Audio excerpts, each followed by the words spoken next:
Hello class, welcome to mobile वाला teacher 24।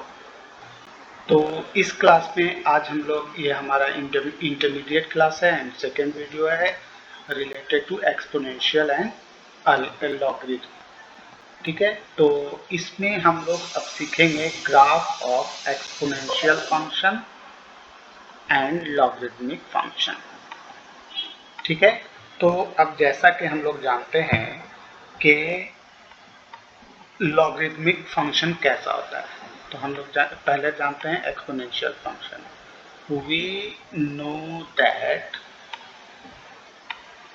हम लोग क्या जानते हैं कि y equal to f x, that is अगर इसको हम लोग ऐसे लिखें a to the power x, तो इसको हम लोग कहेंगे is called exponential function, is called exponential function.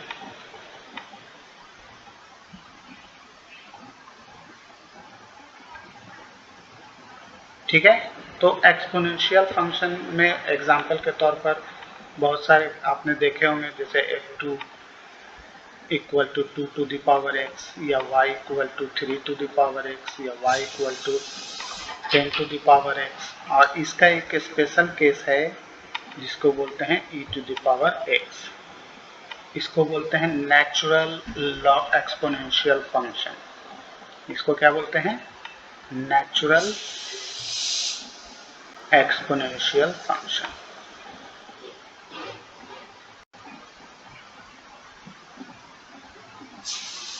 ये हम लोग डिस्कस करेंगे after graph of after knowing the graph of exponential function. ठीक है, तो अब इसमें a की वैल्यू जो है वो कंडीशनल है ना। तो ये डिफाइंड होता है। अब देखो इसमें क्या है कि x को हम लोग कहते हैं इंडिपेंडेंट वेरिएबल। ये तो आप लोग को मालूम ही होगा, x को क्या बोलते हैं? Independent variable.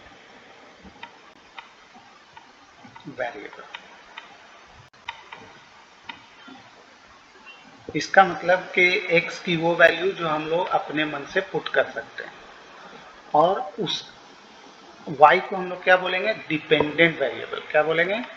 Dependent variable. ये किसी भी केस में होगा, है ना।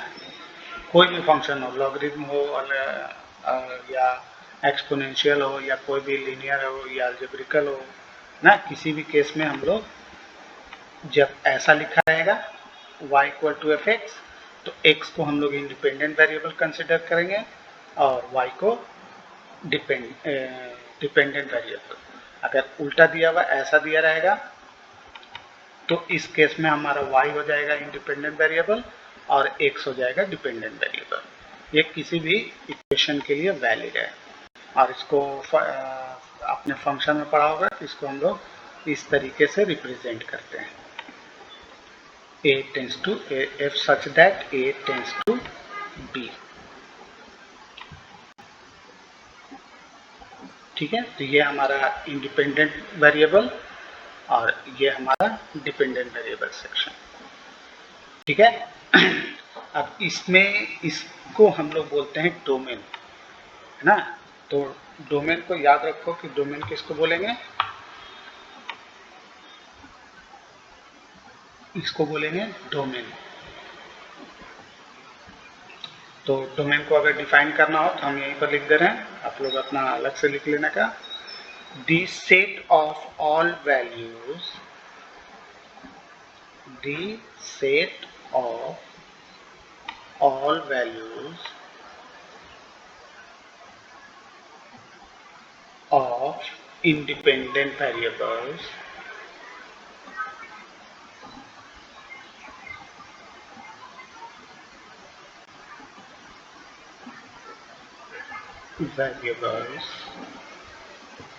for which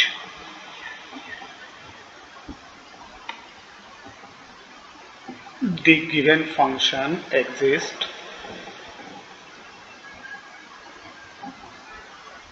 given function exists और डिफाइंड, ठीक है, एंड हैव यूनिक वैल्यूज, और उसका एक यूनिक वैल्यू हो।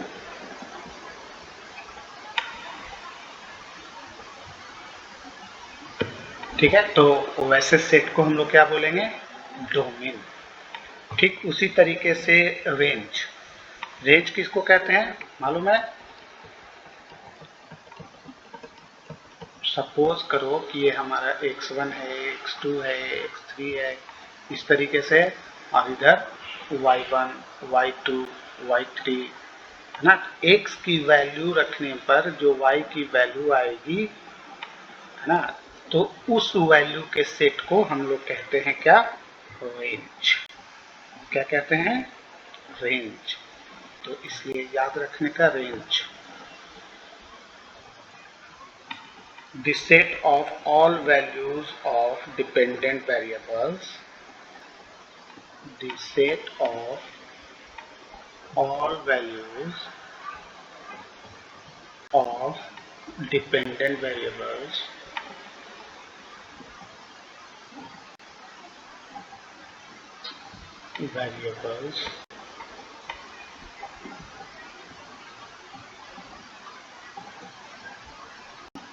for each value of its domain, for its value of its domain।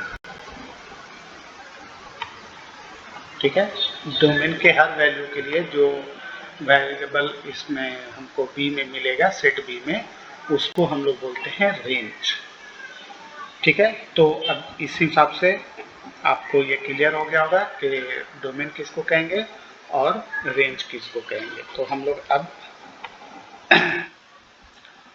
Exponential function तो देख लिए कि एक्सपोनेंशियल फंक्शन हमारा होता है, ये थोड़ा सा बेसिक कॉन्सेप्ट था, ये सब समझाना जरूरी था, इसलिए मैंने समझ दिया।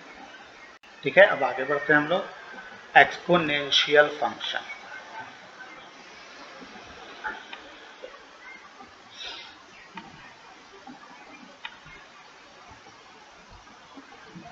एक्सपोनेंशियल फंक्शन, तो y equal to a to the power x को हम लोग क्या बोलते हैं, एक्सपोनेंशियल फंक्शन। अब एक तरह से देखा जाए तो देखो ये हमेशा 1-1 फॉर्म में रहता है ना, एक वैल्यू के लिए एक वेरिएबल मिलेगा। ठीक है, इस टाइप के फंक्शन को बोलते हैं 1-1 फंक्शन। और जब कोई 1-1 फंक्शन होता है तो 1-1 और ऑन टू फंक्शन होता है, तो उसको हम लोग बोलते हैं इनवर्स फंक्शन। तो याद रखेंगे कि इसका इनवर्स फंक्शन कौन होगा, लॉग इनवर्स फंक्शन। तो इसका इनवर्स फंक्शन होगा कौन, लॉगरिथमिक फंक्शन, लॉगरिथमिक फंक्शन।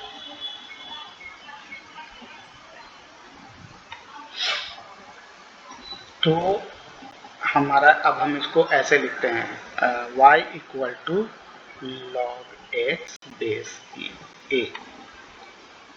ठीक है, तो इसको हम लोग बोलेंगे क्या, लॉग फंक्शन, लॉगरिथमिक फंक्शन, और इसको बोलेंगे एक्सपोनेंशियल फंक्शन। जब इस तरह का होगा तो हम लोग उसको एक्सपोनेंशियल, और जब इस तरह का लिखा जाएगा तो उसको बोलेंगे लॉगरिथमिक। अब ये इन दोनों की वैल्यू जो है वो डिपेंड करती है ए की वैल्यू पर, है ना। तो पहला कंडीशन तो यही है कि ए नॉट इक्वल टू 1, ए 1 नहीं होना चाहिए। ठीक है, तो ए क्या हो सकता है, ग्रेटर देन 1 हो सकता है, और दूसरा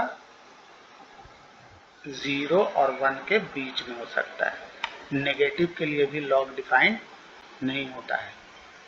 ठीक है, लॉग डिफाइन नहीं होता है, इसलिए हम लोग नेगेटिव को अभी यहाँ पर कंसिडर नहीं कर रहे हैं। वो फिर हम लोग हायर क्लास में आप जाएंगे जब इंजीनियरिंग और वहाँ, तो फिर वहाँ इसके बारे में डिस्कशन करेगा। ठीक है, अभी फिलहाल के लिए हम लोग यही समझ रहे हैं कि दो कंडीशन हमारे पास है ए से रिलेटेड। ठीक है, तो क्योंकि log 1 होता है 0, और जब 0 होता है तो हम लोग बेसिक फॉर्मूला देख चुके हैं कि हम लोग इसको ऐसे लिख सकते हैं ना, log x, और log अगर बेस 1 है तो log 1, याद है ऊपर के बेसिक फॉर्मूलेज में हमने इसके पहले वाले वीडियो में देखा है। तो अब ऐसे केस में अगर log 1 0 हो जाएगा तो हमारे ये क्या हो जाएगा, अनडिफाइंड हो जाएगा, है ना। अनडिफाइंड हो जाएगा, इसलिए हम लोगों को क्या नहीं होना चाहिए, a नॉट इक्वल टू 1। तो a 1 से बड़ा हो सकता है या 0 और 1 के बीच में हो सकता है, यानी कि फ्रैक्शन। इसका मतलब क्या है, a फ्रैक्शन हो सकता है ना। और a कोई भी नंबर 1 से बड़ा हो सकता है, चाहे वो 3.2 हो या 3 हो या 5 हो या 5.2 हो या 5.79 हो, कोई भी एनीथिंग एल्स, है ना, रैशनल इरेशनल दोनों, लेकिन कंडीशन है कि वो 1 से बड़ा होना चाहिए। क्लियर। तो अब हम लोग इसके आगे बढ़ते हैं। अब दोनों केसेस में हम लोग ग्राफ देखते हैं, ठीक है। ये क्लास चूंकि ग्राफ का है तो थोड़ा सा ग्राफिकल कॉन्सेप्ट आपको बहुत ज़रूरी है। तो अब हम लोग एक ग्राफ लेते हैं और फिर उसके बेसिस पर हम लोग प्रॉब्लम को देखेंगे। तो पहले हम लोग देखते हैं केस 1, देखते हैं किसके लिए, case 1 when a greater than 1, ठीक है। तो a ग्रेटर देन 1 है, तो अब इसके लिए हम इसको एक एग्जाम्पल ले लेते हैं, है ना। बेटर रहेगा कि एग्जाम्पल से आपको ज़्यादा समझ में आएगा, ठीक है। तो अब मेरा ये था, मान लो y equal to a to the power x। अब इसको हमने कर दिया, a की वैल्यू रख दिया 2 फॉर a इक्वल टू 2। तो अब हमारा क्या हो जाएगा function, y equal to 2 to the power x, ठीक है। तो अब हम इसको सॉल्व करने के लिए, इसका ग्राफ बनाने के लिए हम लोग क्या करते हैं मालूम है, एक टेबल बनाते हैं इस तरीके का, है ना। ये 9th क्लास 10th क्लास सब में हम लोगों ने पढ़ा है ना, इनफैक्ट 11th क्लास में भी।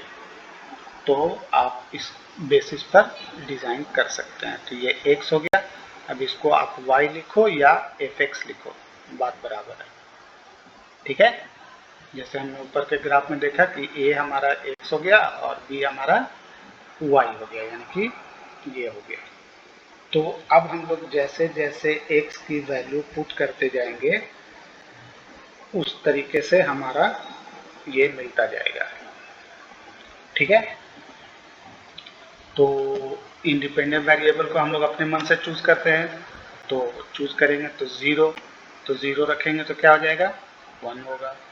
अगर 1 रखते हैं तो क्या हो जाएगा हमारा, 2 होगा। अगर 2 रखते हैं तो क्या हो जाएगा हमारा, 4 हो जाएगा, ठीक है। 3 रखते हैं तो 8 हो जाएगा। इस तरीके से अब कुछ नेगेटिव वैल्यूज भी रख लेते हैं ताकि ग्राफ अच्छे से समझ में आए।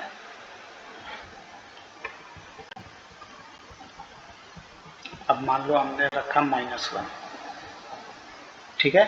तो हमेशा इस तरीके से ही ग्राफ बनाते हैं, याद रखने का। तो ये हमारा क्या हो जाएगा, 1/2, ठीक है। और -2,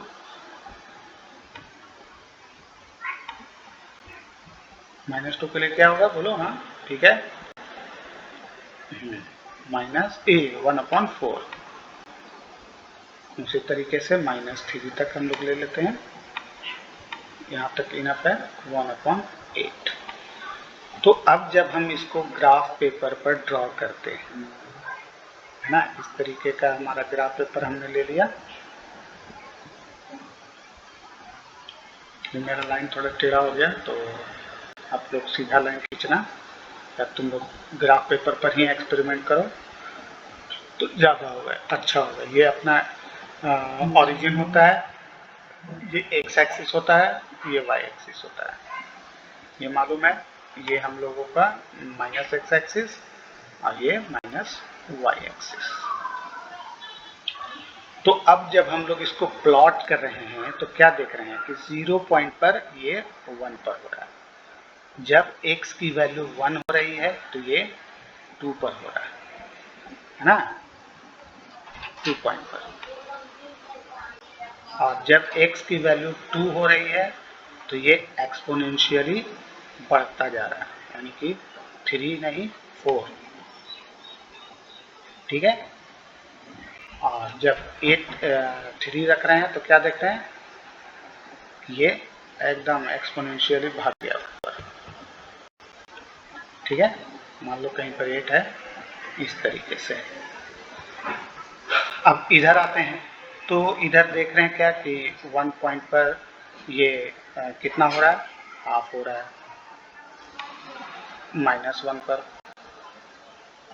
ठीक है। इस तरीके से ये -2 पर क्या हो रहा है, यहाँ आ रहा है, -3 पर ये यहाँ आ रहा है। तो अब ये ऐसे सत्ता चला जाएगा। इसका मतलब है कि हमारा एक ग्राफ मिलता है, जो ग्राफ होता है इंक्रीजिंग। किस तरह का ग्राफ मिलता है, इंक्रीजिंग ग्राफ। कैसा इंक्रीजिंग, एक्सपोनेंशियली इंक्रीजिंग। जैसे जैसे हम x की वैल्यू बढ़ाते जाएंगे ये ग्राफ क्या होगा, एक्सपोनेंशियली बढ़ता चला जाएगा इनफाइनाइट तक। तो अब हम क्या देख रहे हैं कि इसका डोमेन क्या हो गया,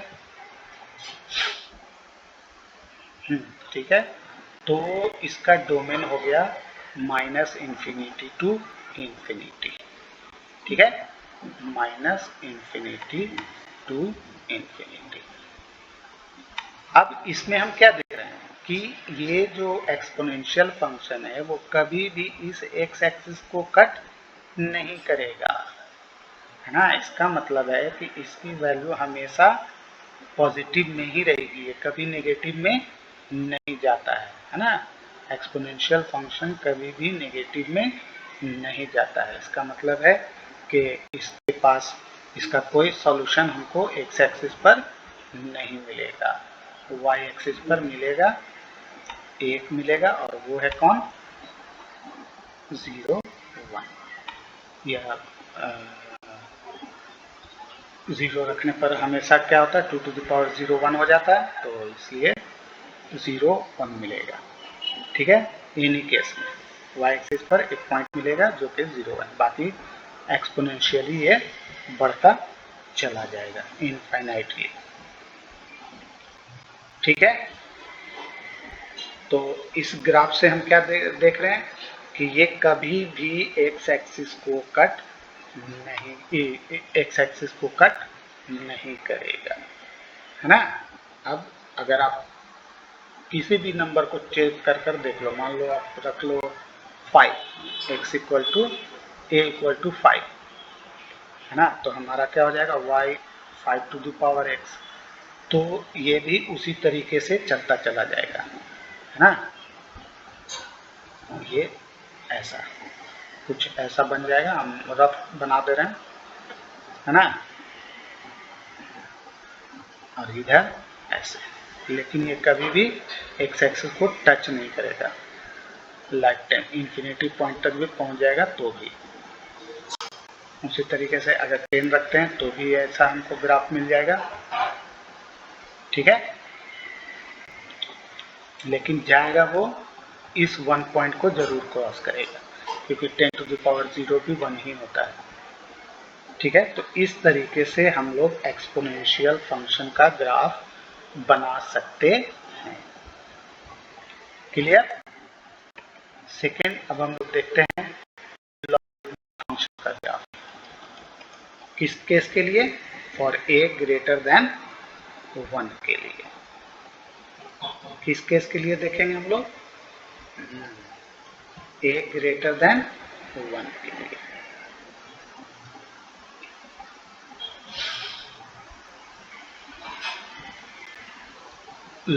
ग्राफ ऑफ लॉगरिथमिक फंक्शन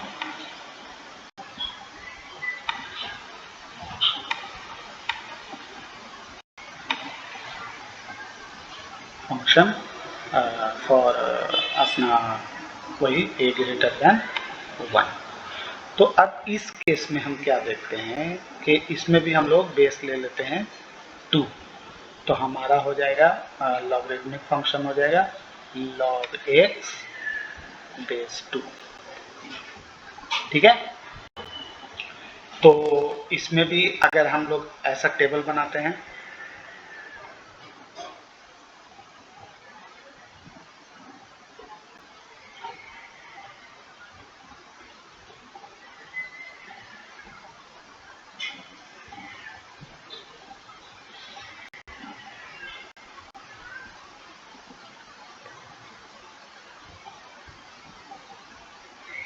अब हम लोग जो ऊपर में निकाले हैं बस उसी वैल्यू को पुट करते चले जाएंगे x की जगह पर। ठीक है, जो y की वैल्यू थी उसको x की जगह पर रख देंगे और जो x की वैल्यू है वो हमको y की जगह पर मिलती चली जाएगी, क्योंकि ये दोनों क्या है, एक तरह से इनवर्स फंक्शन होते हैं। तो पहला केस में तो हमने 1 रखा था, तो हमको क्या मिलेगा 0। ठीक है, फिर उसके बाद हमने क्या रखा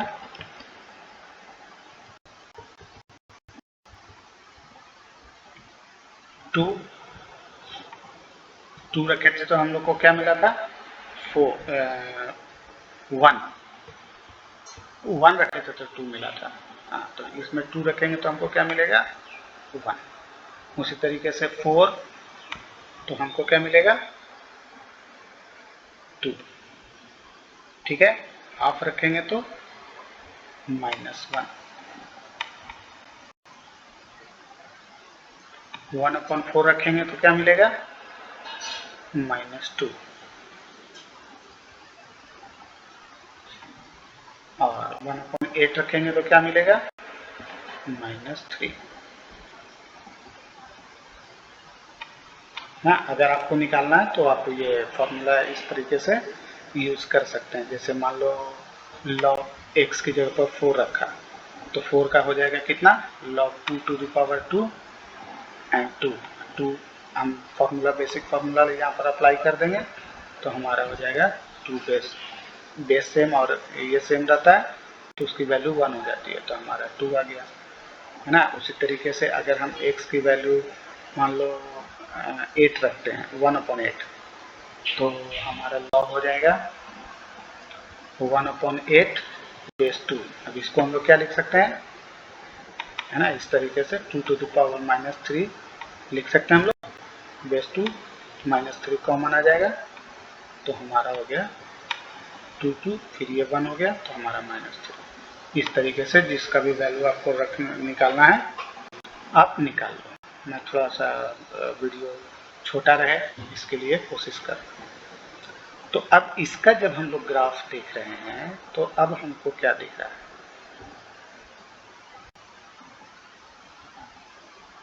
कि इसका एक सॉल्यूशन पॉइंट मिला। ठीक है, 1 0। उसके बाद 2 रख रहे हैं तो 1 इधर मान लो कहीं और पर है, ऐसे तो ऐसे ले लेते हैं और दूर दूर पर। ठीक है, इधर -1 इधर -2 इधर -3। ठीक है, तो हमारा 2 रखने पर क्या मिल रहा है 3, फिर 3 4 रखने पर हमको क्या मिल रहा है 2। इस तरीके से तो हमारा फंक्शन ऐसे चल रहा है। ठीक है, और जैसे जैसे हम लोग इधर चल रहे हैं तो इसका मिल रहा हाफ रखने पर हमको 1 मिल रहा है, तो यानी कि ये ऐसे आ रहा है ना। अब ये इनफाइनाइटली इधर जा जाएगा। ठीक है, जैसे जैसे वैल्यू बढ़ाएंगे हमारा ग्राफ क्या दिख रहा है कि कभी भी y एक्सिस को टच नहीं करेगा, नेगेटिव y एक्सिस को, हाँ, कभी भी टच नहीं करेगा। तो हम क्या देख रहे हैं कि अब दोनों कॉन्सेप्ट को अगर हम मिलाते हैं तो फॉर a ग्रेटर देन 1 हम क्या देख रहे हैं कि हमारा एक्स एक्सिस ये एक्सपोनेंशियल फंक्शन इस तरीके का दिख रहा था, है ना, और ये लॉगरिथमिक फंक्शन है। तो एक कंडीशन के लिए this two functions are symmetrical about y equal to x, है ना।